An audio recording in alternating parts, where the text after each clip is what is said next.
evening once again. This is Jyoti, your facilitator. So we are going through this cybersecurity related sessions. So today what we are looking at is digital forensics, incidents response and security audits. This is our topic today. So how do we identify anomalies and how do we respond to anomalies, right? So the forensics helps us, though forensics is always reactive, it helps us identify the cause of anomaly. Even incident response helps us identify the cause of any deviations. So digital forensics and incidents response is mostly reactive because we do the forensics, we do the causal analysis, we come out with corrective action after something happens, right?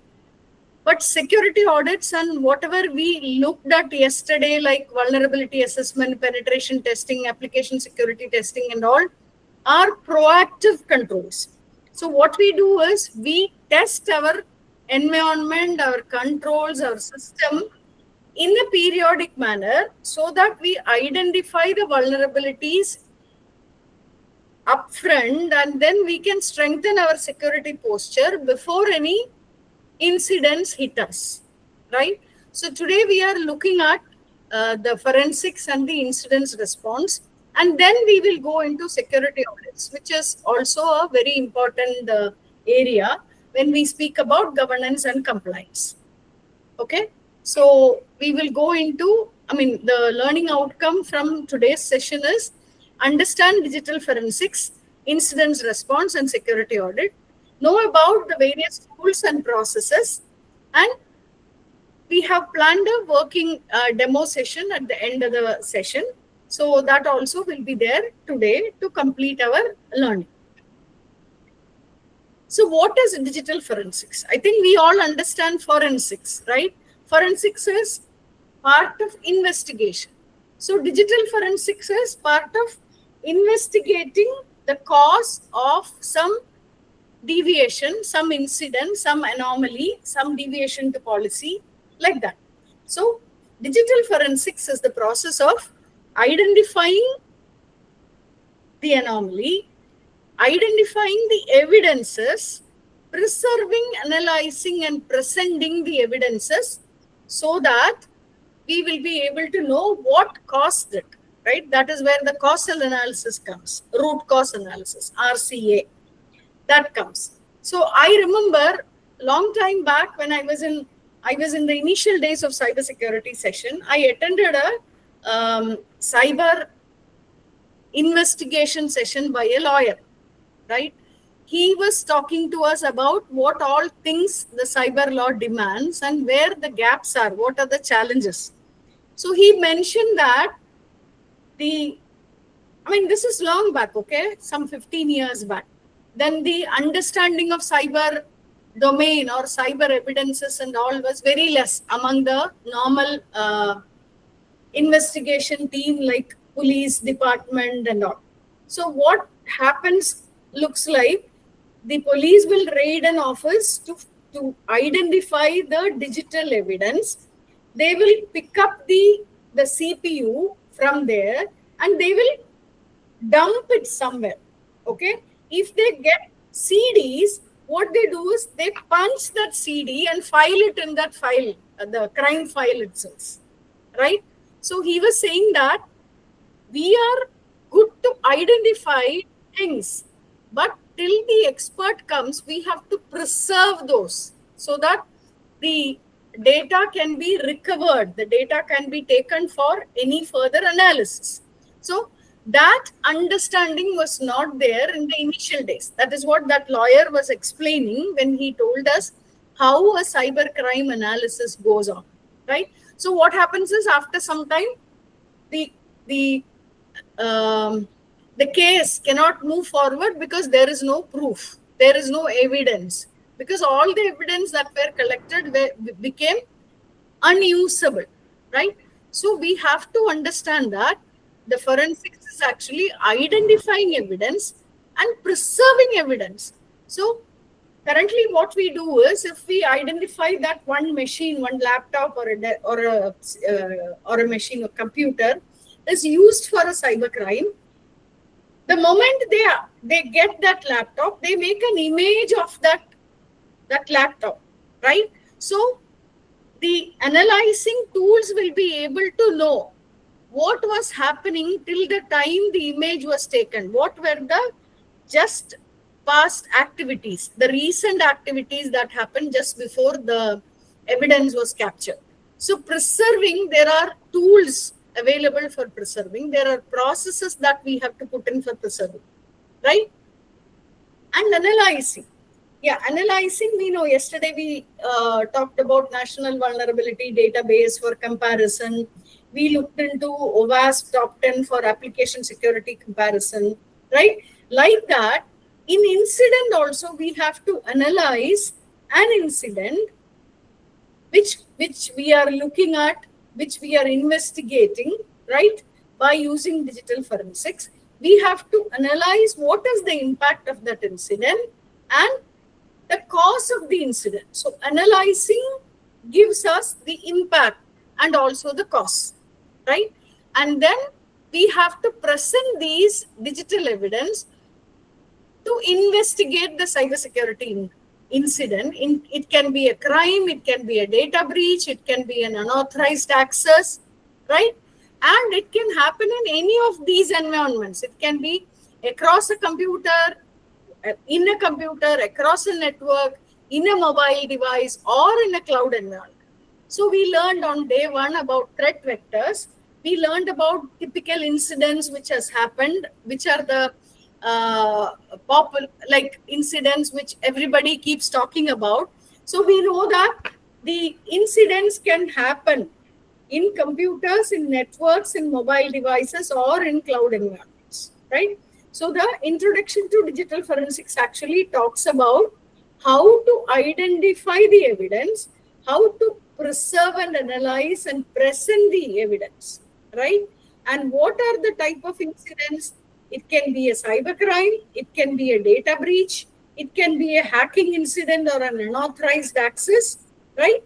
Unauthorized access can be a virus, a ransomware, it can be anything, or it will impact the confidentiality, integrity, or availability. The access may impact confidentiality of data, integrity of data, or availability of the system. So this is what forensics is about in simple terms, in a nutshell, right?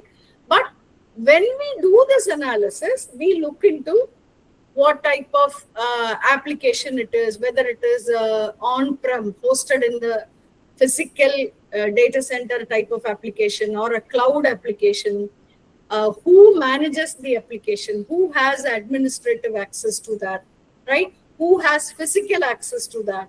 What are the data leakage prevention mechanisms that are installed in that application, etc. So a lot of things are looked into when we address unauthorized access or data breaches, or these leading to cybercrime itself. Okay, so that is digital forensics. Now, what are examples of digital forensics? WannaCry. We talked about ransomware attack. So WannaCry ransomware attack actually infected 200,000 computers in 150 plus countries.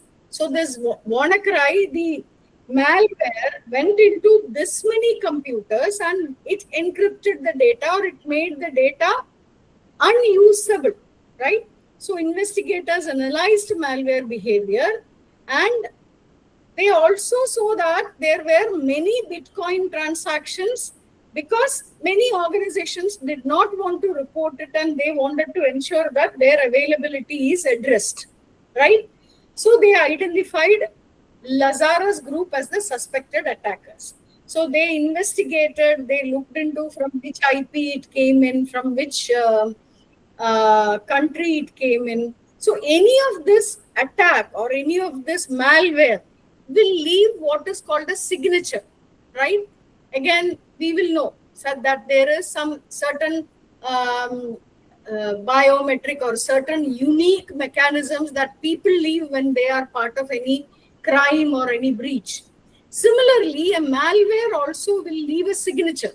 So using that signature, you can track the malware attackers and you can shortlist them into certain groups or certain countries or certain type of attackers, right? So investigators could identify that this ransomware was caused by Lazarus Group as the suspected attackers, right? There is another one, which is again another interesting one, Sony Pictures hack. So this was a massive data breach where the employee data, email, and even unreleased films were leaked. So all those confidential data, all those intellectual property, which is unreleased films, right? They were leaked through the hack. So the digital forensics, the investigation helped the investigators track the attack back to North Korean attackers, identified through IP tracking, malware analysis, and attack signatures. As I told you, these forensic tools help us identify from which IP the access came in, right? And we can look at what is the type of malware. Did it come through a phishing attack or it came through some like some hacking attempt, right? And when you look at the type of attack signature, as I told you earlier, the type of attack, from where it goes to where and how the data is stolen and passed on and all, that gives a signature.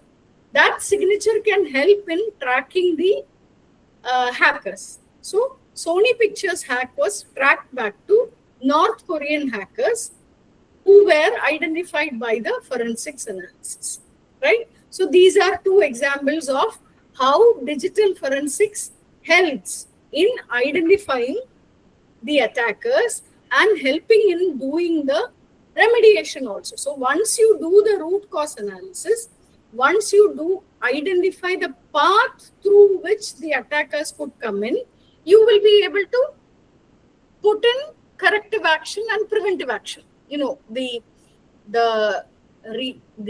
response of an incident or the response of carrying out a digital, forensics examination is to put in corrective and preventive action. What is corrective action? It's a reactive action. So you put in an action which will address the impact which has already happened. So how do you undo the issues that are created by the malware, right? Now, what is preventive action? So you do a root cause analysis, you find out how that malware came into the system, and you take action to prevent a re-instance of this. So that is preventive action. So any analysis, incident response, digital forensics is also an incident response. It results in a corrective action and a preventive action. It is also called CAPA, C-A-P-A, corrective action, preventive action. Okay. So these two are the published attacks which are used for analyzing how digital forensics could identify the actual attackers. Now again, what is digital forensics? So we talked about it a bit earlier. So digital forensics refers to a process. So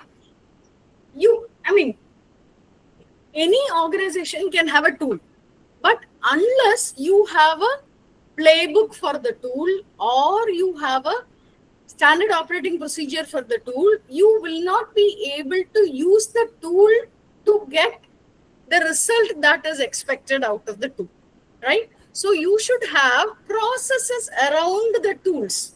So digital forensics refers to the processes, right? So you may have tools, but the tools should be able to extract data, and there has to be mechanism of taking images, like I told you. There has to be mechanisms of tracking, like auditing processes should be put in place. So you should have the logs available to track, to see what happened in the previous few hours or few days to know how this malicious player came into the network or came into the application, right? So there has to be a process.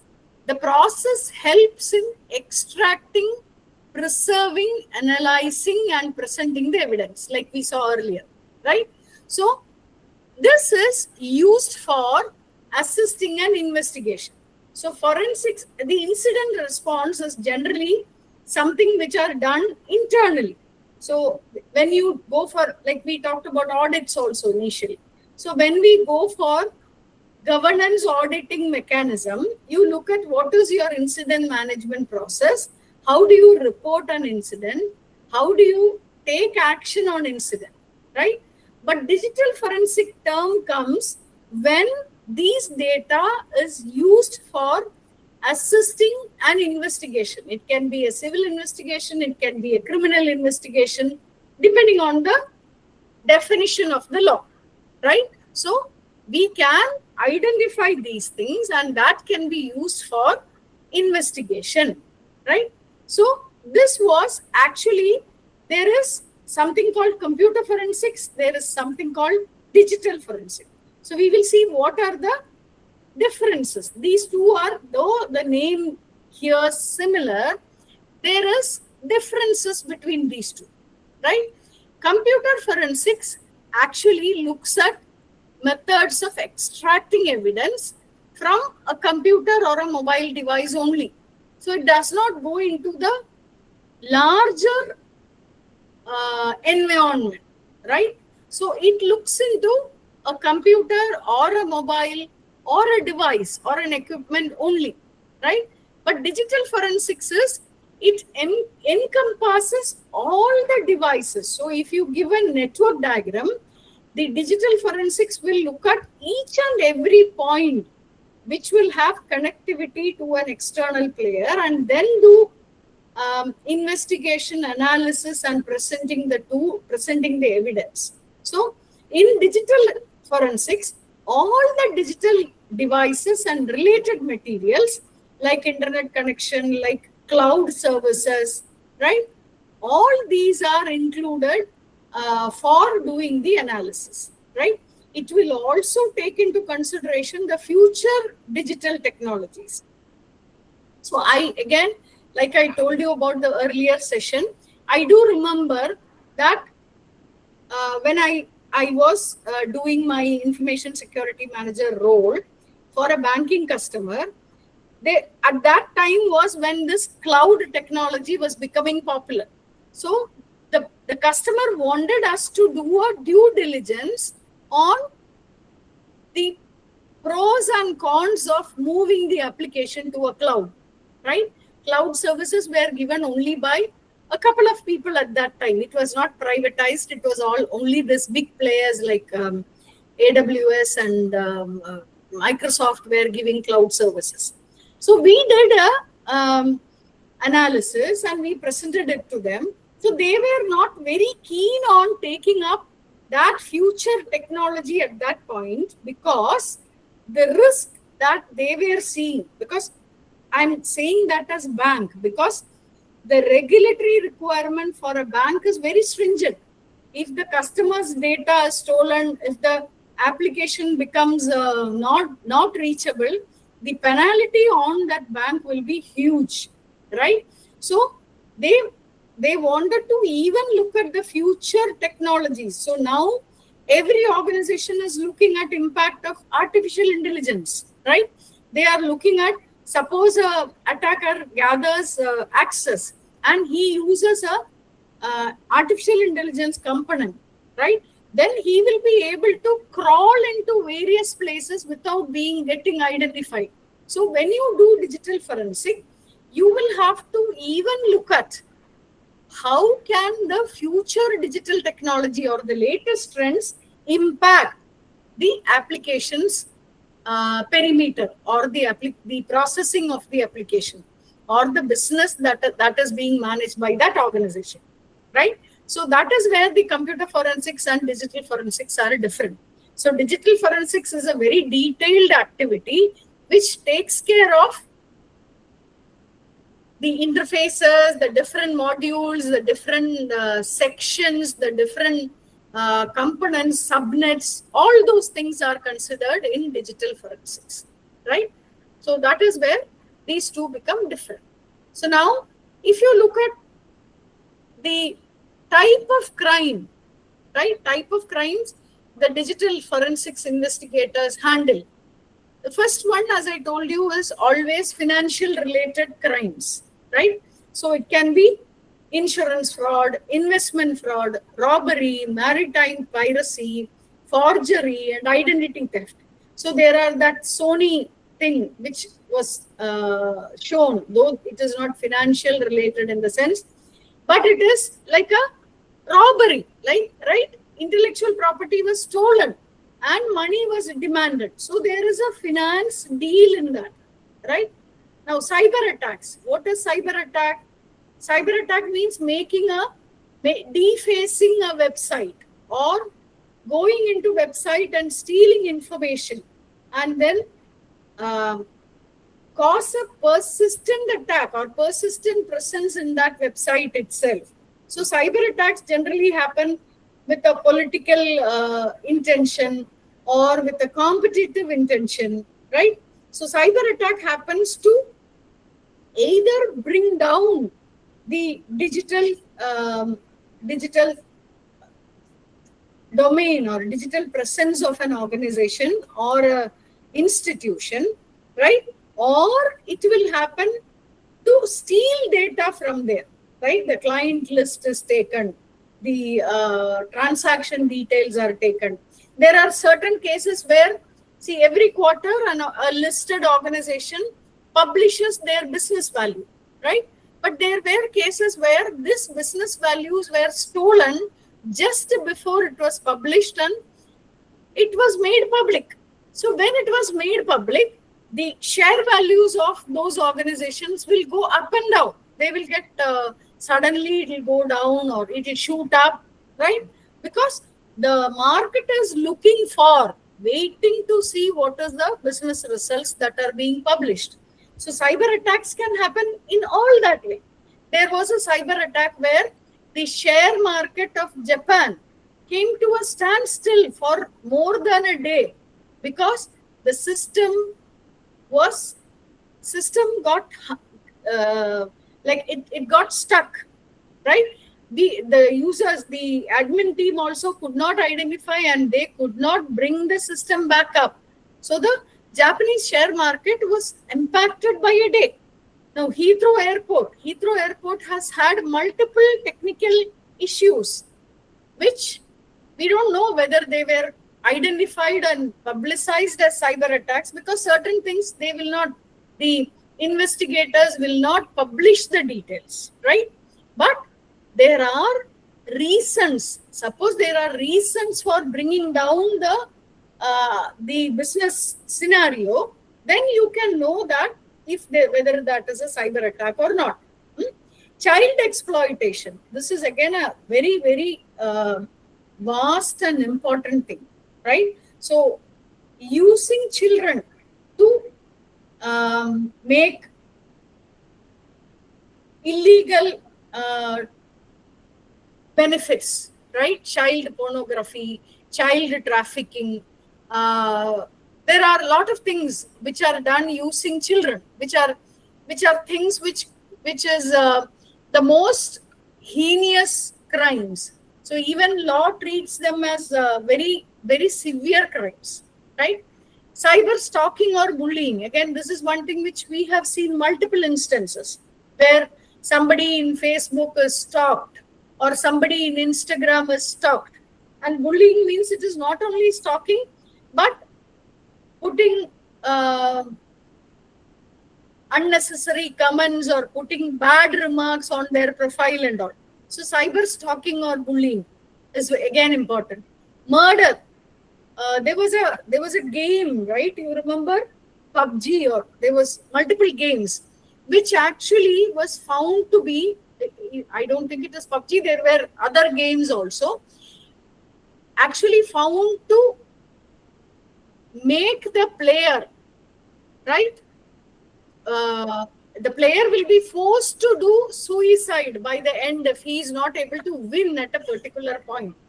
So murder is also one of this thing. And then comes drug trafficking. Drug trafficking, is a very like again visible or talked about area where the cyber area, cyber network, cyber details, etc. are used for drug trafficking.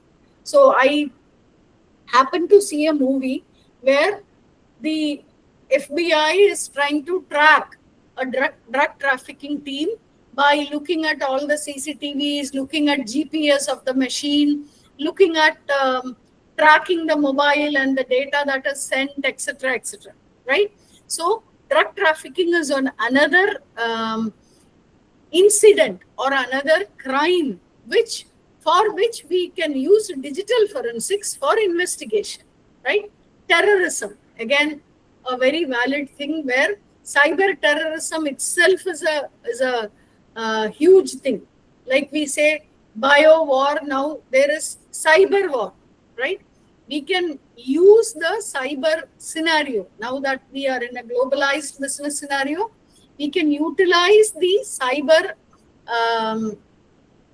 environment, the digital environment, for creating or enhancing terrorism and making the normal business as usual activities difficult for many people by creating a terror among them, right? By creating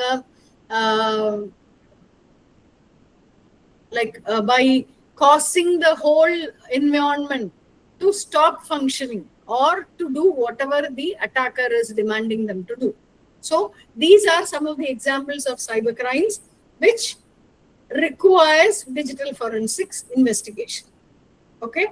So the financial related crimes we would have seen, we will see various calculations also. So if you look for what was the amount of loss in an insurance fraud in 2024, you will be able to find that out, right? In investment, right? We all know they call us up and say that there is this particular thing coming up, so why don't you invest? You give us this much money. It can be for real estate, it can be for buying something, right? So all those things keep coming up. Forgery, again, forgery is another thing. Identity theft, I think we saw when we looked into IAM, identity access management tools, when we looked into. So identity theft is also an important thing where I take the identity of another person and I get access to some things to do some malicious activity. That is what is called identity theft, right? So now, this is important. What are the phases, types, and common tools used in forensics? What are the phases, right? So once you know that there is an incident is identified and reported. So what is it that we have to do, right? We have to identify the incident. So identify means, what is it? Is it a virus? Is it a ransomware? Is it a hacking attempt? Is it stealing of data? Is it publishing confidential data or selling of confidential data, right? So we have to identify the incident. We have to preserve the evidences, like we said earlier. So whatever we are doing has to be properly documented, and the result of all those checks are to be preserved. So there will be a trail of what happened, when did the investigators come in, and what all things the investigators did, and how those things are maintained as evidence to be given to a court of law, or to be given to the police team and all, right? So preservation is also important. So nowadays, every state has got this cyber domes, which are managed by police, right? So those cyber domes actually look into identifying the incidents. So They even the certain right, which we spoke about. I mean, Dr. Sanjay Behel spoke to us on day one. So certain, what they do is they have given a number and an email where we can report a cybercrime, right? So they do analysis, they preserve all those details, and they help in identifying the attackers. So preservation is there. Cyberdome is again police teams who are trained in all this digital analysis tools, and they do digital analysis and all. So collection of all the evidences. So once you want to preserve, you also want to have the collection. When we say preservation, when we say collection, I remember one example which that cyber lawyer spoke about, right? He was saying that one of the case was taken to the court, and it was seen that the timestamp that was in one system and the timestamp of the system where the evidences are captured were not same, right? So initially, again, 10-15 years back, there was nothing called a time syncing the time syncing was not automatic. So if you connect a machine to a network, if you connect multiple machines to a network, in every machine, every network device, you will have to ensure that the time is synchronized with your server time, right? So that NTS was not something which was automatically happening. So he said that because the time limit was different in two applications, the case could not stand. They could not take it. So the collection and preservation could not be done because there was no process in that system to ensure synchronization of time, right? So even though they had tools to collate all the evidences were not enough, or the evidences were not sufficient for taking up the case. So they were the evidences were shown as not sufficient, and the case was closed, right? So preservation, collection of evidence. So how do you collect? So you should have a system, a standby system where you put all this image. There has to be a nomenclature policy where you name all these evidences with the proper date, time, and the system name. And also, if you take an image, that image file has to be named properly, right? Then only you will be able to examine and analyze it at a later point.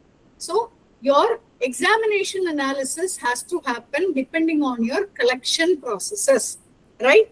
So you have to examine all the required evidences. You have to analyze those evidences and then decide how to take that incident forward for investigation, right? The forensics of the incident are captured and then the incident is taken forward. So when we do all these things, we should also have a proper mechanism of documentation, right? There has to be dated, timelined documentation available, which can be given. It has to be countersigned also. One person has to do it, another person has to review that and countersign. So the documentation is also a very important activity in the phases of forensics, right? And with that documentation, the reporting can happen. So there can be a report made and that file can be submitted to the investigation team saying that this is what we have done.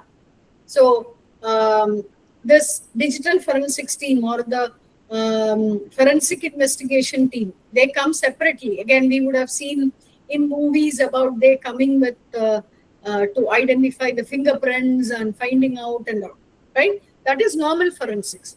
Digital forensics is again identifying in digital domain how somebody has entered, who has entered, what is a unique signature that they have left, where all they have gone, right? The whole path is identified and published. That is what the documentation and reporting talks about.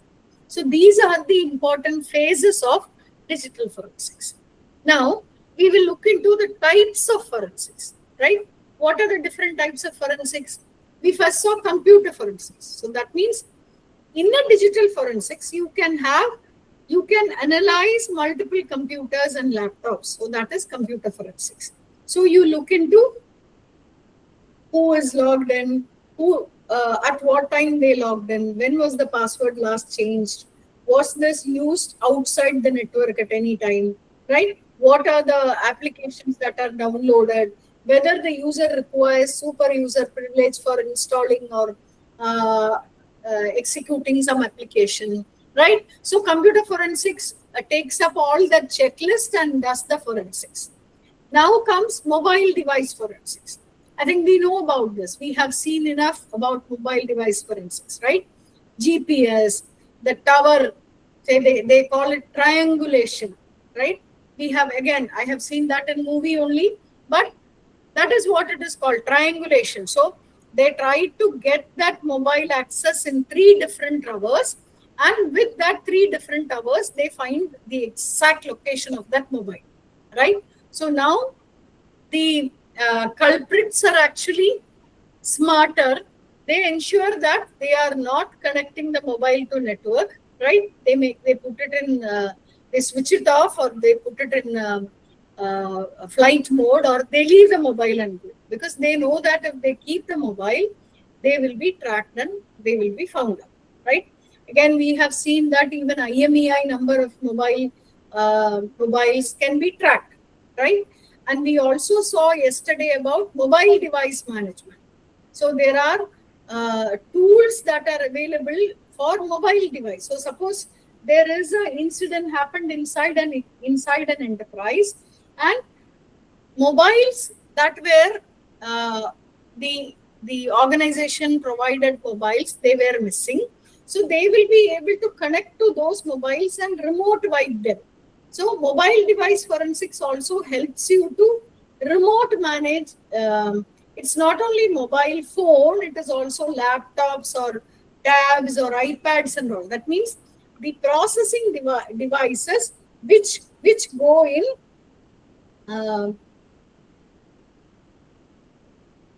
the processing devices which move from network and go in a mobile manner, right? Today I work from office, tomorrow I use the same device to work from home. I may work in an airport, I may work in a hotel, right? There are people who go and sit and work in cafeterias also, where there are Wi-Fi is given, right? So mobile device forensics talks about forensics in mobiles plus mobile devices like laptops, tabs and all. Now network forensics. What is network forensics? The network devices like switches, routers, right? And also the internet service providers. So the issues, the incidents that are reported, suppose the internet service was brought down. So you have to do a forensics to identify how the availability of that network service was impacted, right? That is network forensics. So there are tools for doing network forensics also. There is cloud forensics. So you can do cloud forensics by again looking at what all things happened, who all accessed. So this IAM, the identity access management tools, actually keep track of, or they have a mechanism of logging all the access activities, right? So when you do cloud forensics, you will be able to analyze, look into and analyze what all activities have happened. So suppose I am hosting my application, which is a critical application, in cloud, right? So I will know whether the system was brought down, whether the application access was given to the secondary, or whether there was a backup taken and the backup was lost, right? Whether there was any unauthorized access, somebody's access was elevated from normal access to privilege access, right? So all these activities which can cause incidents to happen can be identified and analyzed in a cloud environment. That is cloud forensics. Now, that database forensics, again important, right? So the all the latest databases have columns added to each record on who created it and when it was created, who modified it, when it was modified, and the reason for modification. So database forensics is to know if there were any unauthorized changes in database, right?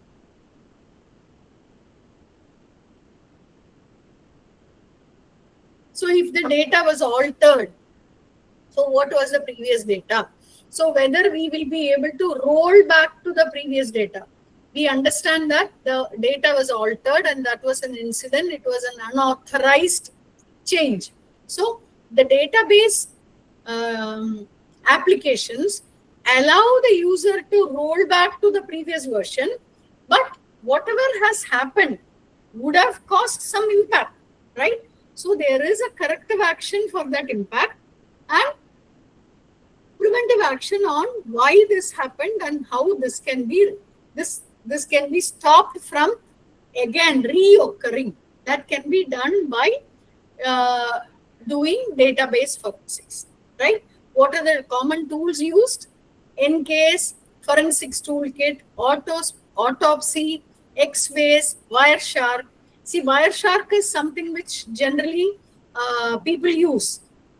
So maybe we will see later. So Wireshark is what is commonly used to do analysis, to learn about incident management also, right? So these are some of the common tools. There are very sophisticated tools also which are used by investigating agencies. These tools also, some of the tools are not available openly in the market. You can get it only on role based, right? You have to show that that particular tool is related to the role you play, and then only you will be able to get that tool. So this is what the phases, types, and common tools used in forensics, right? So we will go forward. We looked into preservation of evidence, right? So how do we preserve evidence in the correct manner? So there is mechanisms or there are steps to be taken to preserve evidence in the right manner. So the first thing is change of custody. Again, very important. You would have, many of us would have heard about it or seen it and all. So who created this? And from the originator, where did it go? What are the logs that are available? Did somebody sign and take ownership of that data, right? So who was the consumer of the logs or data and all, right? So change of custody talks about that. And evidence handling. I gave you an example of punching CD drives and all and keeping it as evidence, right? So how do we handle evidence so that we can recreate, we can again create the logs and evidences, right? From that. So that is why I told you that any computer or any device, the first thing that the investigators do, the digital forensic analysts do is take an image of that, right? So that any later changes will not get reflected and you will have that in the exact scenario when the incident was identified, right? So what all things we have to do? We have to document everything, right? So the incident response is a very important activity where each and every transaction, each and every data transfer, each and every authentication has to be documented. So the document analysis, document creation itself is a task which has to, for which we have to go through the proper training and all, right? So use chain of custody forms and logs. So you will have the processes, as we discussed earlier, as I mentioned to you, there are processes around usage of tools. So there will be forms in your process which captures the chain of custody. So that means, again, you know, In actual forensics, the investigators come and say that who is a witness?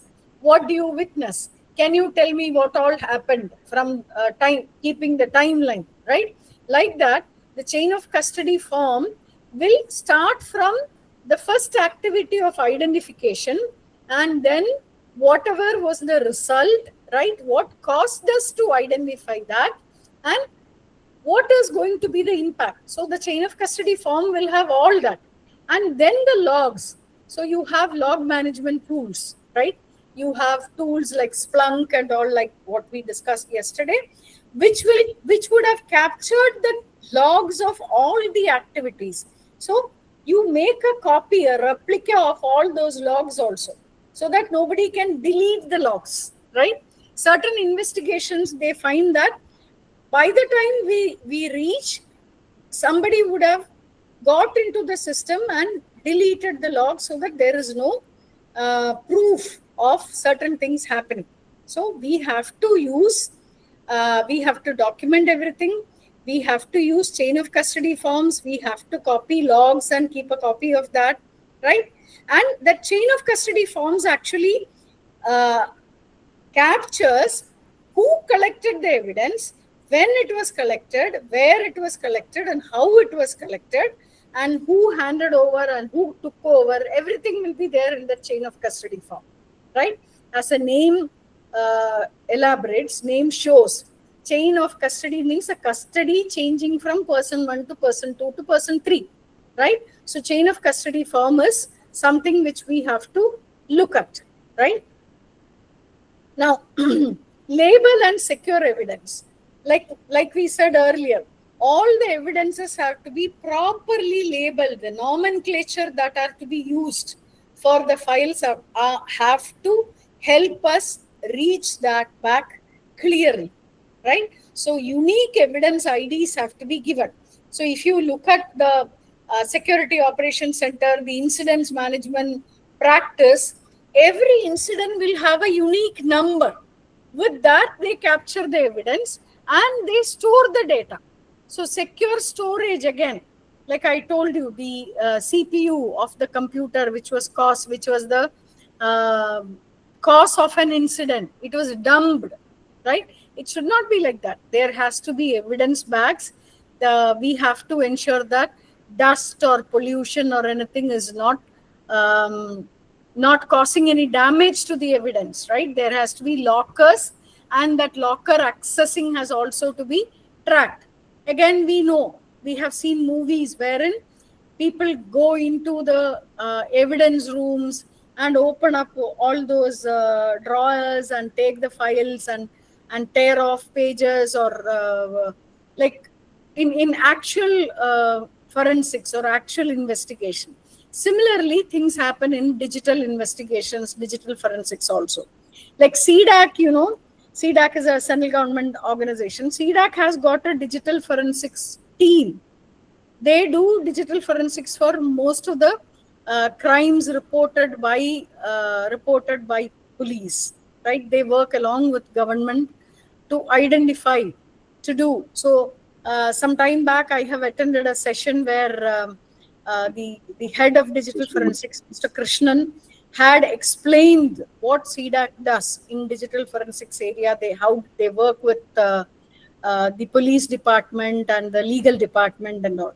So the secure storage, how the evidence has to be bagged, how it has to be stored, etc., is also again a very important activity, right? Then comes checking integrity, right? So how can you prove that what you copied, what you made a replica, is actually a replica and the data is not changed, right? The content of that is not changed. So how do you look at integrity? You should have some way of doing hashing or checksum, right? There are protocols, there are algorithms which generate a number that is called hashing number of a string or a text, right? And at the recipient side, you can again generate this number, and verify and see that there is no change that has happened on the data while it was transited from one place to another. So there are hashing algorithms, there are checksums, right? Algorithms like MD5, SHA-256, etc., are used to validate evidence integrity. So integrity checking is also important. So there's IT Act, which we discussed the second day, right? IT Act was mentioned by Dr. Silogo Rao. So there he said that lot of things are documented in the Act, in the law of the land. So in India, it is IT Act. So unless we keep all the evidences to support the Act, right? There is an Evidence Act also. So unless we keep all these things, the case will not stand. So if we have to do a proper forensics and investigation, we should have mechanisms of doing integrity checks also, right? So, and when you do integrity checks, we should also have all the accesses and data transfers logged. So we should have a log which say that on this day at this time, so and so access to check this, right? On this day at this time, this was copied and transferred to another location. So the log document, the evidence log should capture everything, right? Now controlled access, right? So limit all these documents, all these logs only to authorized personnel. So you should have, I mean, all these kept in generally in access controlled lockers. It may be a PIN pad, it may be biometric, it may be an access card, right? So it has to be these. It should not be a lock and key. Because if it is a lock and key, we cannot maintain audit trails. But if it is an electronic mechanism like biometric or like proximity card, we can maintain the audit trail and we will be able to find out who accessed that at what time, right? So all these documents have to be stored securely and accesses have to be controlled and tracked. So chain of custody, change in custody and evidence handling talks about all these things. Okay. Now, we were talking about digital forensics till now. We will look into incident response, right?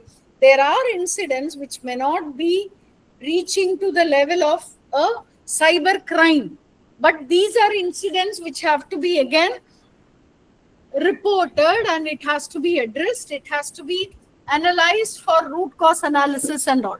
So what is a incident response mechanism or incident response policy of an organization, right? So incident response starts from detecting an incident and responding and recovering from incident. So there are two things that we have to look at. First is responding, second is recovering. So I think yesterday we touched upon something called SLA, right? Service level agreement. So in incidents, they have two SLAs. So the team which are monitoring, right? The team which are monitoring the activities, they find out an anomaly or an unaccepted behavior of a system, right? So they detect it there. So what do? They call it an incident, give it an incident number, and then identify the type of incident, right? And they respond to it. So what do first? They identify it, they hand it over to the respective team, and they also ensure that this incident is not escalating or the incident is not reporting. That is responding to the incident, right? Now, in the SOC team or the Security Operations Center team, there are different levels of team. So this is the front end team, which is actually monitoring. They look into detecting the incident and they respond immediately to the incident. So how do they know how to respond? So they will have playbooks or SOPs, which say, if you see such an incident, this is what you have to do. You have to hand it over to so and so. You have to give alert based on the criticality of the incident, right? So, and then you have to come back to your incident management portal and say that I have responded to this in this way, right? The team which takes over from the front-ending team will start working on recovering from that incident, right? They start looking at how this happened, what is the cause, what is the RCA, the root cause analysis, and how can we, suppose it is a malware infection. So they first isolate that network, right? So once that malware infection is reported by the monitoring team, the responding team or the team which works on it, right? The responding team first isolates the network and then hands it over to the team which analyzes the malware and looks into how to come out of the impact of malware, right? Suppose it is a DDoS attack, then they look at what has to be done to bring back availability of the system, right? So they respond first. They report it and respond first. If something has to be isolated, they isolate. So the response, incident response goes in as per the SOP that is defined. There is a procedure defined. In that procedure, there is what is called a RACI, a role-based model, like who is responsible for that, which role has to do, which role is responsible, which role is accountable to take action, which role controls it, and which role has to be informed, right? Based on that role-based model, the actions on incidents are taken. So incidents response, again, depends on the incident management policy of that organization. So they would have defined the type of incidents. They would have defined the process of reporting an incident, right? Suppose it is not that monitoring type of incident. Suppose there is a tailgating that happened, right? So the employees of that organization should have been made aware of the mechanism of reporting such a tailgating. So they will report it. So when they report it, the responding team will hand it over to the respective team who handles it, and that team will look at taking action on that tailgating incident, right? So tailgating is one way of breach, right? Though it is not a cyber mechanism, but then the access control, the CCTV, etc., everything is connected to the organization's network. So that also is a type of breach. So incident response again goes back to the SOPs, which say what is an incident, how it has to be reported, what is a portal in which it has to be reported, right? And then how this can be taken up into the next step and then closed it at the end, right? So that is how incident response happen. Then what are the phases of incident response, right? So we have to, the first one is, as I mentioned earlier, there has to be policies and plans of response. So it is not necessary that you say we have tools to identify this, right? We have mechanism of alerting. So there has to be policies and plans which capture these alerts, and then it allows the users to take action. So bringing a governance mechanism, bringing a mechanism of the different steps of actions to be taken, that is policy, right? So the first thing in incident response is ensure your policies and plans are in place, right? And it should not be only in place, it should also be circulated among everybody. So people should know what are the type of incidents, and if they come across an incident where they have to report, right? They should know all those things. The second one is how to identify an incident. So will that come as an alert, a pop-up, or a call, or as an alarm, or you visually identify, right? So how do you detect the incident? And when you detect the incident, what you have to do is you have to classify the type, whether it is a phishing incident, whether it is a hacking incident, whether it is a breach, right? Whether it is an espionage. So whatever is the type, we have to put that there. And the severity, whether it is critical, high, medium, low, has to be added to that particular incident. The impact of that incident gives us the severity of that incident, right? Then comes containment. We talked about isolation from network, right? The in the earlier slide. So how do you isolate and contain the incident in the system which has got impacted? We should ensure that the incident is not spreading into the other units in the network, right? Or in the whole infrastructure. So first you have to isolate.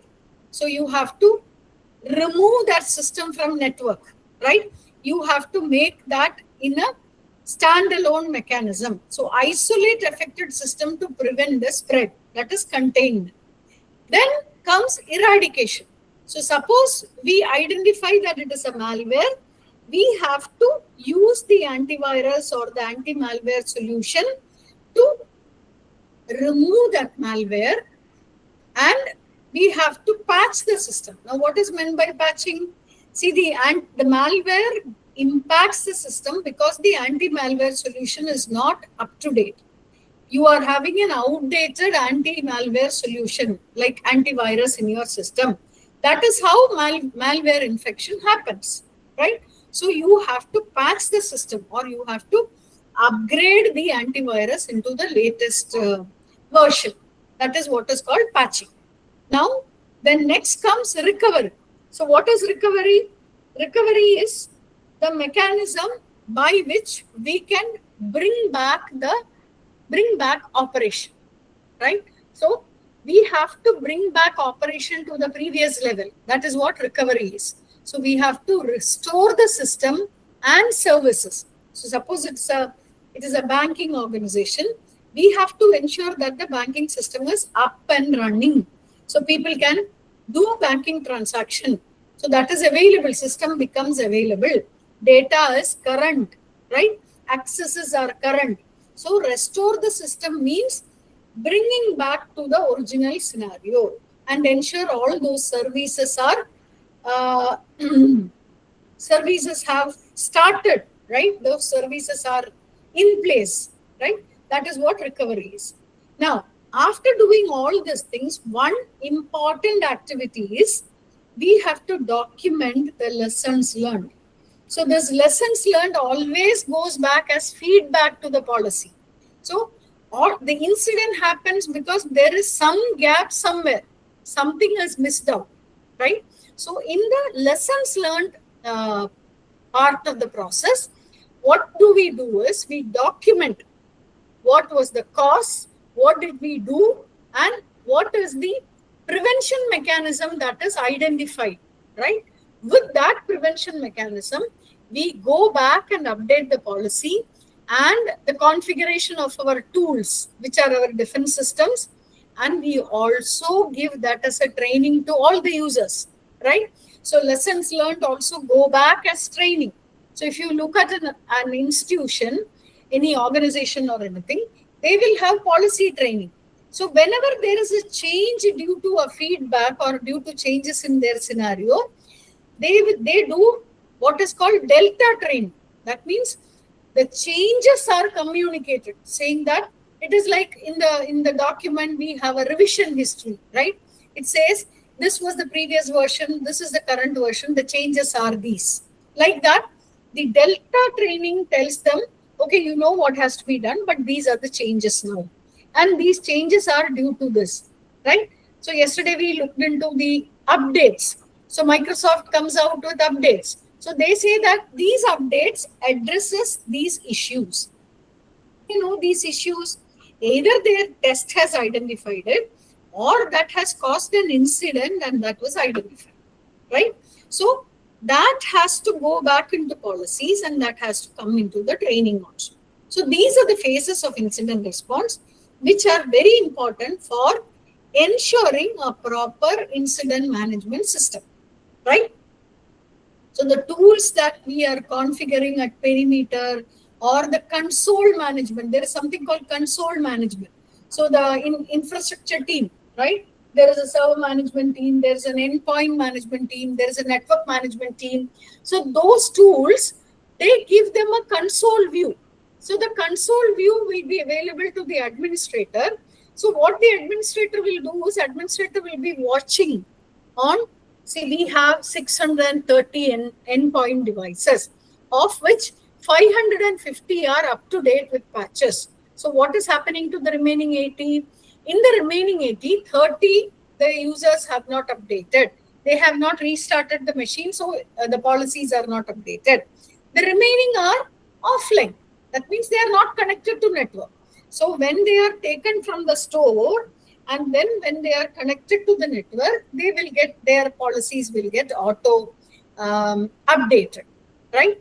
So laptops and all, when you are not going to the workplace for a long time, and then you go on one fine day, if the policies of that organization is good, they will ask the laptop to be restarted when you connect to network, and then ensure that all those policies are pushed into the laptop.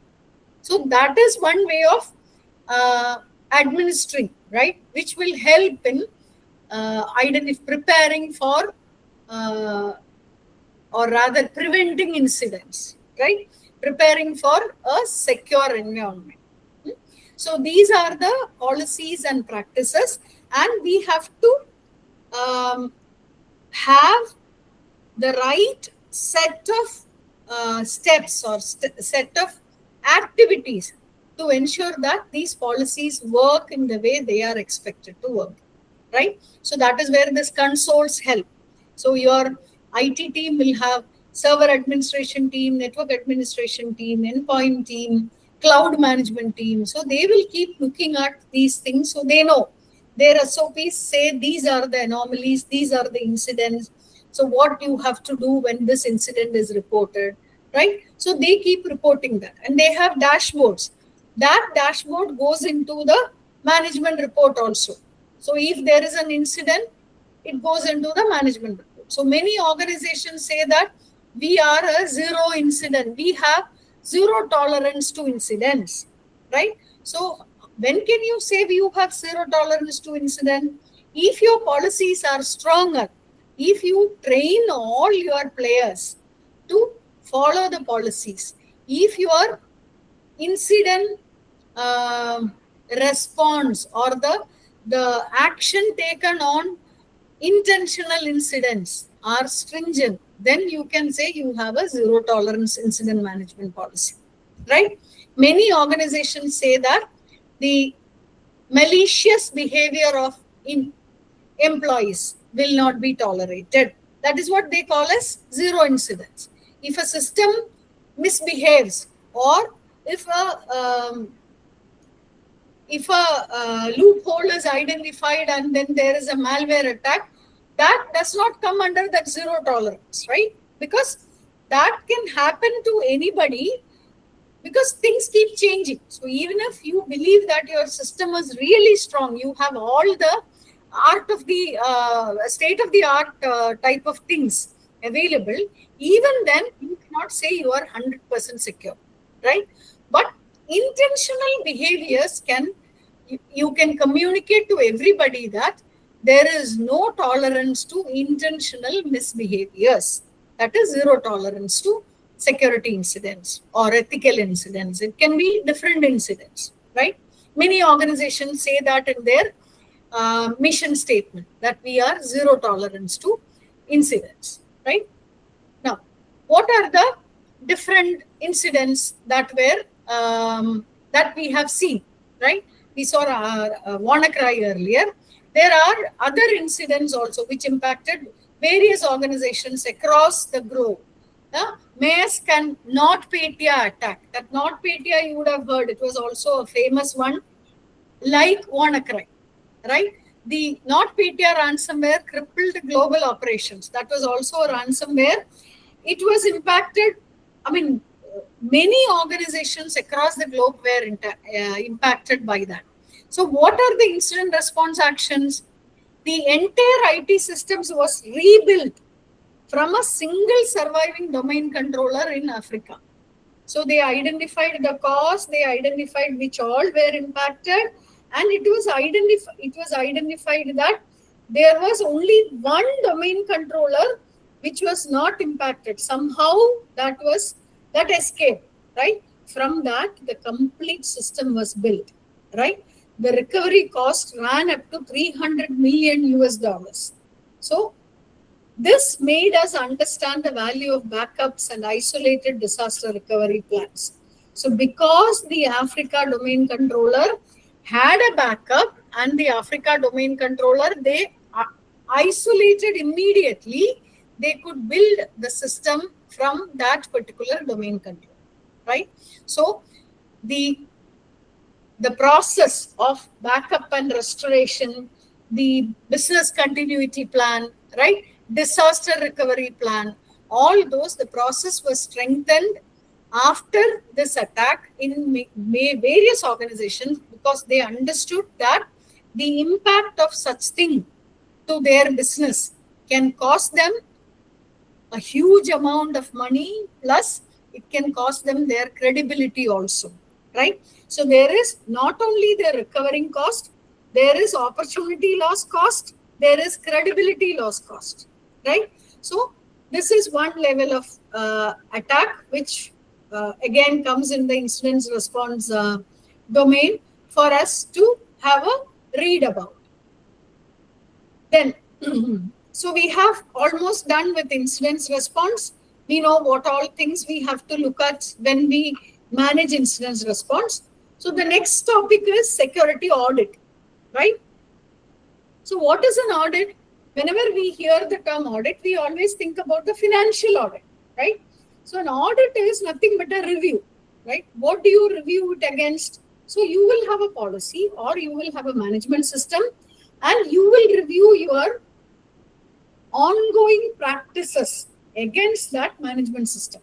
That is an audit, right? So this ISMS is nothing but information security management system. So every organization will have what is called an information security management system. So they will know that these are my physical premises, this is my network diagram, this is my asset inventory, and this is my the sort of tools that I am using, and these are my policies, right? Information security policy, physical security policy, which talks about access management, visitor management, this fire management policy, right? The UPS and diesel generator power management policy, right?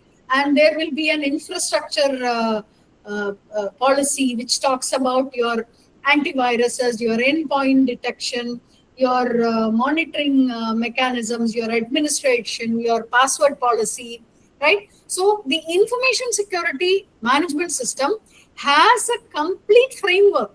It also has HR policy. Now, what is HR policy? The policies or the steps that you have to do for all the employees prior to employment, during employment, and after employment. That comes in HR policy. So prior to employment, how interviews have to be done, what level of background verifications happen, right? During employment, how do you give access management? How do you assign an asset? How do you train them? What are the do's and don'ts of practices that they have to follow? What is called a acceptable usage policy, right? So how you have to manage the assets given to you, and after employment is what is your termination steps, access revocation mechanisms, how do you collect back all those assets given, like laptops, phones, even ID cards, right? Some of the organization, I have seen an organization which gives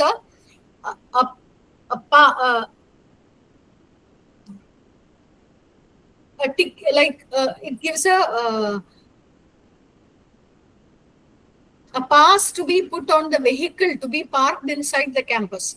So they also collect that pass back so that the vehicle will not be allowed from the gate of that campus, right? So whatever are the valuable things that are given that are to be collected back. So information security management system works in all these things. What is your business continuity policy? What is your server management policy? What is your patching policy? How do you test it?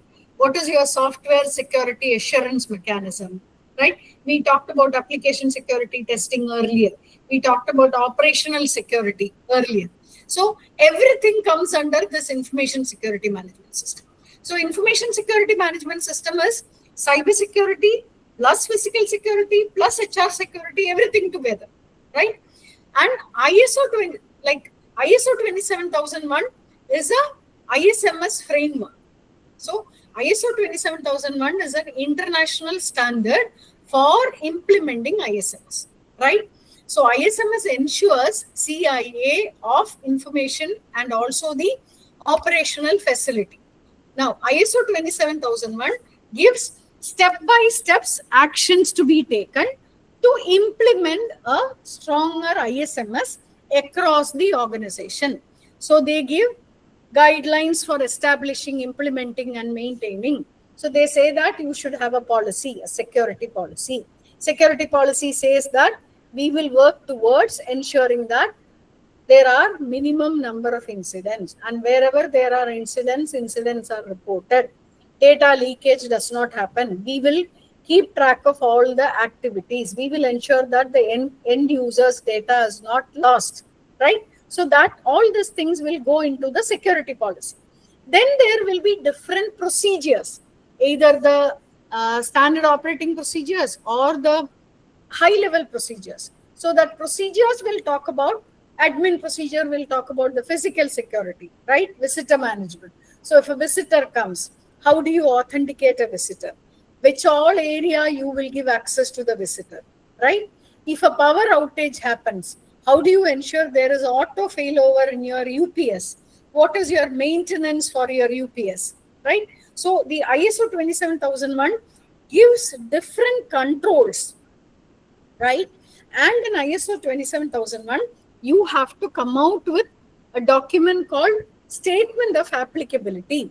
So the controls are listed, and then you have to say which controls are applicable to me, which are not applicable to me. So wherever a control is applicable to me to get my business done, I have to say, these are the steps that I do.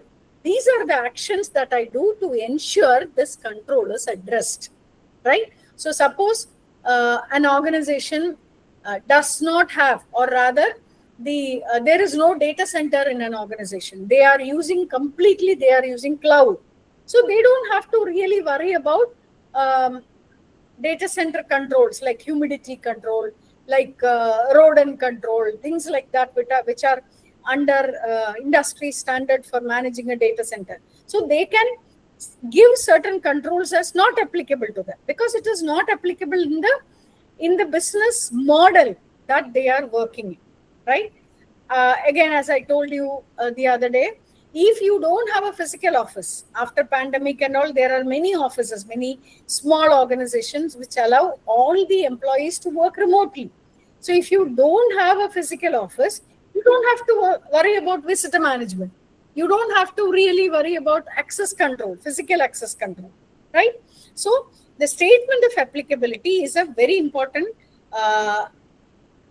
deliverable in ISO 27001. So you should have a policy, you should have procedure for all the activities you do, and you should have what is called a statement of applicability document, right? So the security audit starts with your policy, goes into your statement of applicability, and then takes you into verifying the evidences that are kept to show that you are complying those procedures. So if visitor management says that this is what we do, step 1, step 2, step 3. So as an auditor, I will ask them, show me an instance of a visitor. So they will have to show me the visitor register, how the visitor was given access, who accompanied the visitor, right, where all he went, when he returned, whether the card given to the visitor was collected back. That instance is verified, right? And if I go into IT team and audit the password policy, so they have to show me in console what is a normal user's password complexity, what is an administrative user's password complexity, what is a password expiry that is kept, right? And how do they ensure that the first login actually force changes the password. So these are the checks that we have to do while we audit a password policy, right? So we have to take instances and we have to check all that. So ISO 27001 is a framework which is required for a business to as a level of credibility. So if you say you are ISO 9001 certified, your quality processes are strong. If you say you are ISO 27001 certified, your information security processes are strong, right? So many organizations they ask the auditing organizations to conduct security audits based on ISO 27001 framework, and they get that certification that they are ISO 27001 certified, right? Now, this ISO actually starts with risk management. Now, we said that we have to identify what is our critical operation, what is our critical asset. So how do we do that? We have to do a risk management. So there has to be a risk committee, right? Generally, the risk committee is a cross-functional committee. So the admin team comes and says that what are the critical assets from them. IT team comes and says which are the critical servers which require backup server and all, right? The business team comes and says that these are the critical people. So we should have some succession planning for those people, right? HR people come and say that the turnover among employees, right? It is quite high. So we should create a bench strength for the employees, right? So the risk management actually works in identifying the challenges which may impact the organization's operation, right? Those are risks. So we have to identify the potential challenges or threats which will impact the organization's operation. So identify, and then we have to assess it, right? You can manage something only if you can quantify it, right? So we have to quantify the risk. How do we do that? We evaluate the impact of the risk, whether it is high impact, low impact. I mean, it is not only the quantify. So we say that impact will be assessed in terms of 1 to 5. So you ask the owner of the asset, if this risk happens, what is the risk value, impact? How much of your business or your BAU activity, business as usual activity, will be impacted? So he will say 3 or he will say 4 out of 5, right? And then likelihood of risk.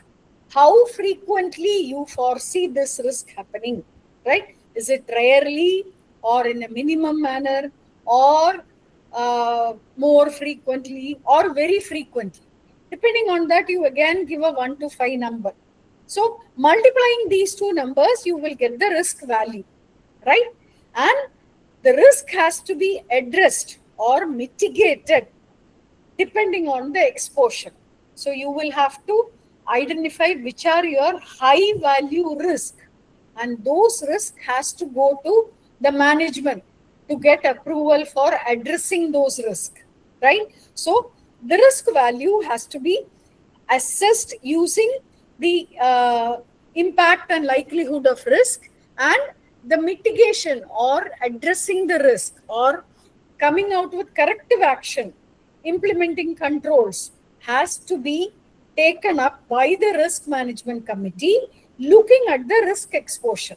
So we can manage risk by reducing the risk value, removing the risk value, or accepting the risk value, right? Sometimes we will not be able to change anything. See, yesterday we were talking about that legacy application, right? Certain time what will happen is we may have to accept that risk, right? So we will have to accept the risk. And one more mechanism of managing risk is transferring the risk.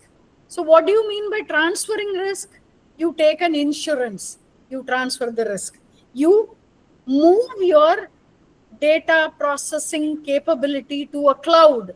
So you are transferring risk to an outsourced partner, right? You subscribe to a SaaS application. You are transferring your developing, like I said, that key resources are losing. So HR is coming out with that problem. So you are transferring that risk to a SaaS application, right? So risk mitigation can happen in all these mechanisms, all these ways, right? So yeah, I think I'm almost done here. So risk management is a very important activity that we have to do when we create policies and when we come out with incident response process, right? For any incident that is identified, we should come out with what is the risk associated with it. So depending on that risk, we will have to come out with controls. So audits help us create, audits help us test the policies, the framework that we have put in place, and risk management helps us in mitigating issues, right? So a vulnerability test has given us certain findings. So we do risk management. Based on that, we give severity to the finding, right? So the severity of the finding helps us in mitigate, right? So that is what risk management is. So now I think we will go into the demo session by Rama Joshi. So I'll disconnect my screen share and we will welcome Rama into the session.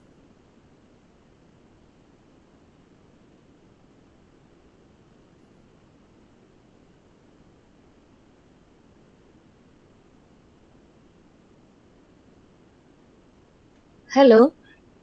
Yes, I am audible.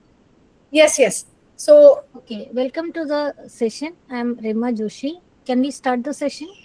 Yeah, Rama, we are very thankful to you for joining this session and explaining us to give a demo to the participants. And as you know, this is a faculty development program. So all the participants, most of them are faculty members in colleges. Yeah, over to you, Rama. Thank you very much. Okay, thank you so much. So I'm going to give a presentation, demo on Wireshark. So before starting this session, we will have what all are things we are going to cover here. We will go just an introduction to Wireshark. What is Wireshark? And what all are features are then Wireshark? And installing Wireshark, capturing packet, analyzing how after capturing the packet, how can analyze the packet. So these all are the topics we are going to cover in our session. So Wireshark, when I'm talking, Wireshark is a open source. It's a sniffing and monitoring tool. When I'm talking about the Wireshark, you can see here it's an open source packet analyzer. So we can we can capture the web application traffic, we can capture the network traffic, what all are traffic coming to a system that we can capture. So that practically I will see that, I will show you that. So now why it is using? So it is using for one of the use is network troubleshooting. So here we used analyzes the packets. So as ma'am already discussed, incident when we are talking about the forensic, so taking the capturing the data, so analyzing the data, based on the analysis we are getting a conclusion. Root cause analysis, she said. So there are different tools are there for digital forensic. So already in the slide it was mentioned as like FTK analyzer, NCase, Wireshark, X-Ways. There are many, autopsy, volatility, many tools are there. So today we are going to discuss on Wireshark. So we will capture the packet. So here, all the traffic which is coming to the, example, I am talking about a computer. So when I'm talking this computer, there will be a network card, otherwise we call it as NIC. So through this, NIC is part of one of the network. So in this network, what traffic coming, that I can capture, and that if I want to save it, I can save it in a PCAP format. Whenever I want, I can analyze it. So usually the digital forensic investigators, they are using one of the tool, it is Wireshark, to capture the traffic. So again, any incident comes, then that time we are not going to capture it. So these are the monitoring tools are there that should be, first only it should be active and it should be in a state to capturing the packet. And once the any incident happens, so usual things what is happening, we call it as event. And when any kind of unusual things happens, we call it as incident. Now, I'm not going in detail for the theoretical part. You can see Wireshark. It can work with it is support all the operating systems like Windows, Mac, Linux, and all. So now we can, if you want, you can download it from www.wireshark.org is the website we can download. And there is just like any other software, just double click, next, we can install the software. When it comes to I am here for the practical purpose, I am using the Kali Linux. As you know, Kali Linux, it's a Debian operating system with all the required cyber security tools are already installed, pre-installed machine it is. So Wireshark also, if I am using a Kali Linux, you will get the Wireshark inbuilt. It's already installed in the system. Otherwise also, just download it. It's a very small software. Double click, next, only you have to do. It will get installed. It will not take even 1 minute to install it. So as I said, Kali Linux, you don't have to install it. So again, when I'm talking it, all these things here, it is given. You can see when you open it, you can see there are 3 parts. I'm dividing this capture screen.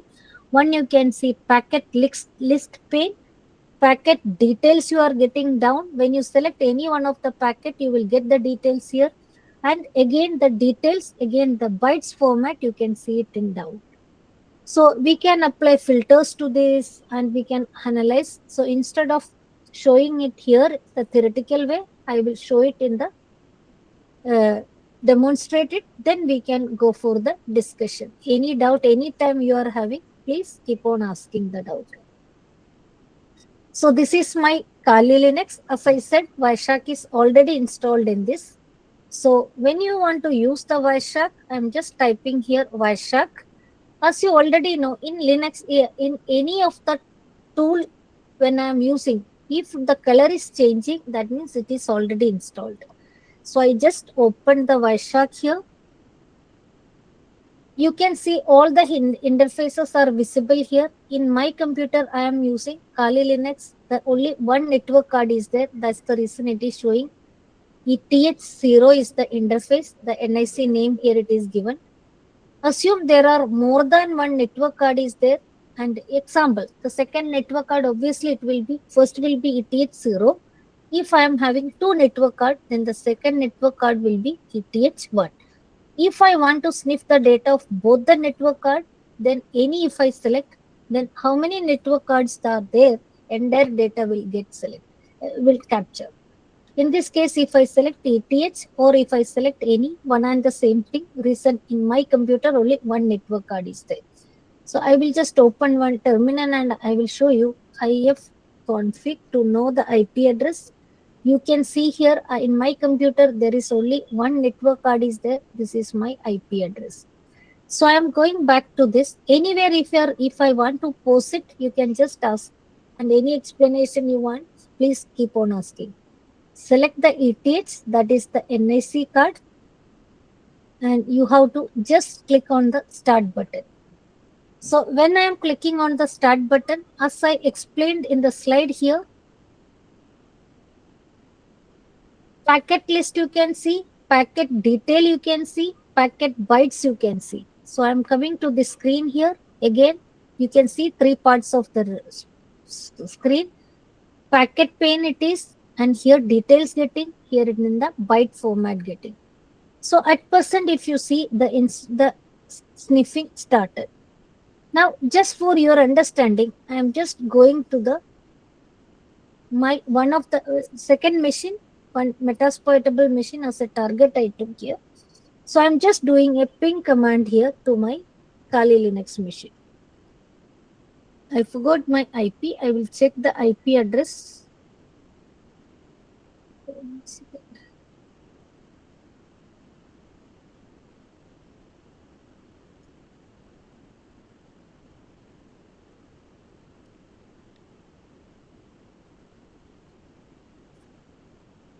My IP address here it is 1.9. So from my Metasploitable, I am doing a ping command to my Kali Linux.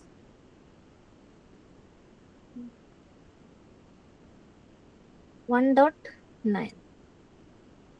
So you can see here the ping command is going on. I just stop the ping command here.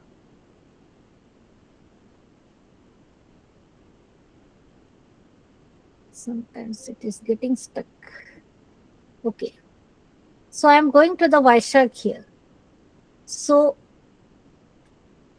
you can see here clearly the ICMP packets. When I am doing a ping command, it is ICMP packet which is going, and you can see the ICMP packets here.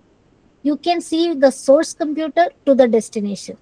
Actually, I did this ping command from my Kali Linux to Metasploitable, which was 192.168.1.8. You can see it clearly here, the IP address. This computer, 1.8 computer to 1.9 I did. So you can see here the source and destination. From 1.8 to 1.9, ping request I got. So from Kali Linux to Metasploitable, I got the ping reply I got. So the ping request and reply continuously you can see here. So again, I'm going to start the ping command.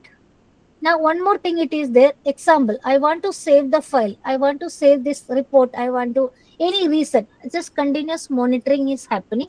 Anytime I am feeling, I want to share it with any kind of incident when happened, then I can share this thing with the investigating team. So that time, see, every day can take the backup or anything. So I'm just taking here. I took the backup here today. So I'm giving the name here, 27th March. Backup, I'm saving the file.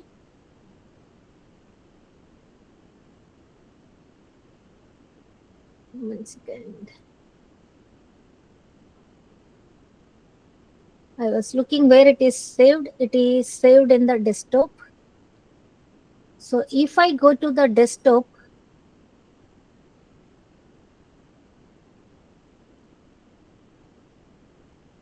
I can see the file here, 27th March.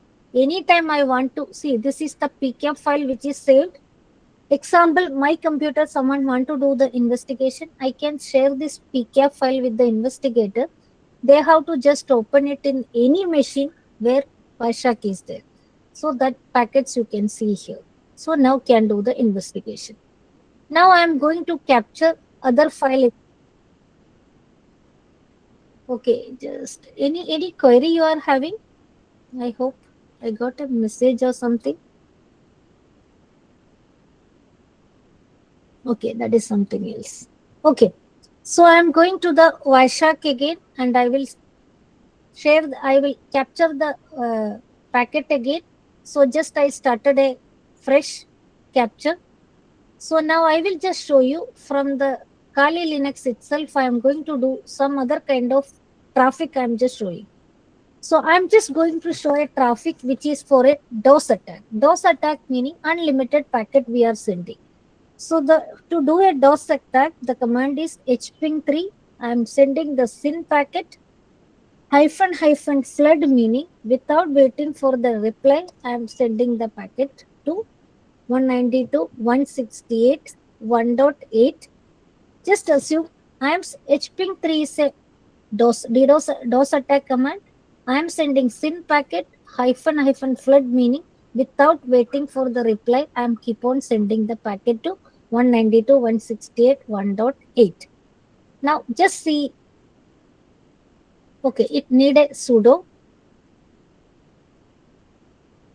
So I started sending the packet to that machine. Now what my Wireshark is showing, just we will see here. So if you see my Wireshark screen, you can see here from 1.8 to 1.9, SYN packets are going. You can see here. SYN packets are going from 1.8 to 1.9. Now, I will just show you how the capture is happening, how we are collecting the information. So I will just show with some changes here. The same command I am running with -a option. My Kali Linux is 1.9. Here also you can see here 1.9 to 1.8 the packet is going. You can see here from 1.9 to 1.8 the packets are going. Now what I am going to do, I am just sending, just I start the sniffing, fresh sniffing started, going to the command prompt. I am just making some changes here. Same command I am doing with some changes. 192, 168, 1.200. 200 is not my computer. My computer is 1.9. I am going to spoof the IP.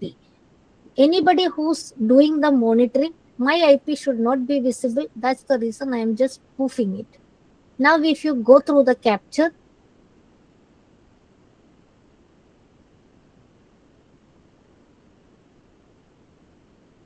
one second. Okay, I not entered it. I entered it. Now see the capturing. You can see instead of my IP address, it is showing 1.200 is capturing. So what is happening if you can spoof it, whatever happens, that data is capturing here. You can see that. So this is the way we can use Wireshark to capture the packet, anything. I'm just going for a capture.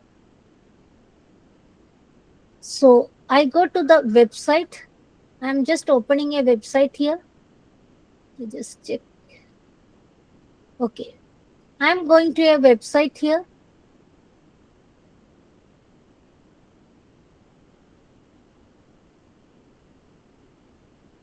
I'm just opening here one website, demo.testfire.net.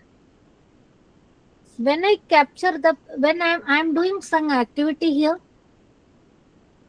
anything, if I'm doing something, I got a login. So this also should get captured in this packet. Let's see what is capturing here. So I just opened the website, I captured the packet. So any analysis or anything happens, I have to check the activity. So you can give a filter with the protocol. You can give a filter with okay, you can give a filter with the protocol. We can give a filter with the IP address. Anyway, you can set the filter. In example, I just kept a filter with HTTP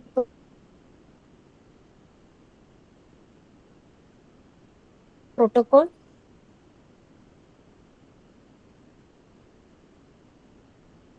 Twice it happened. Wireshark, when you open, sometimes it will just disturb, it will hang the system. So you, in short, you can filter it. So see, anyway, there are many results are there. In that scenario, you have to filter to get the work easy to analyze the work. So when I'm doing a filter here for the HTTP, all the HTTP traffic will be smooth. That information I will get it in the Wireshark screen. Anything anybody want to discuss? Anything anyone want to discuss? This is about Wireshark. So now I show the screen. You will get more clarity here. Any kind of traffic you can give a request filter, like IP address you can give the filter, protocol you can give the filter. All these things separately you can do. So I'm just opening it. You can save the file. The extension I already showed, it is the PCAP. Anyone saved information you can use for analyzing.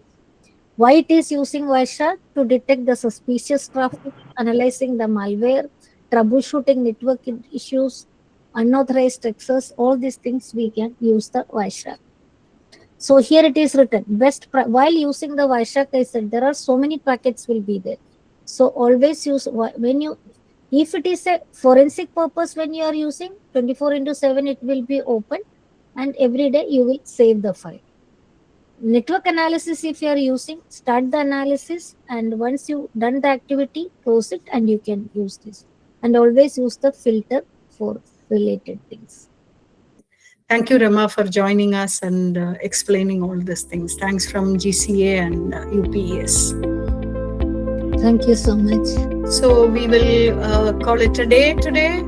All of you have a nice evening. We will meet again tomorrow. Thank you very much.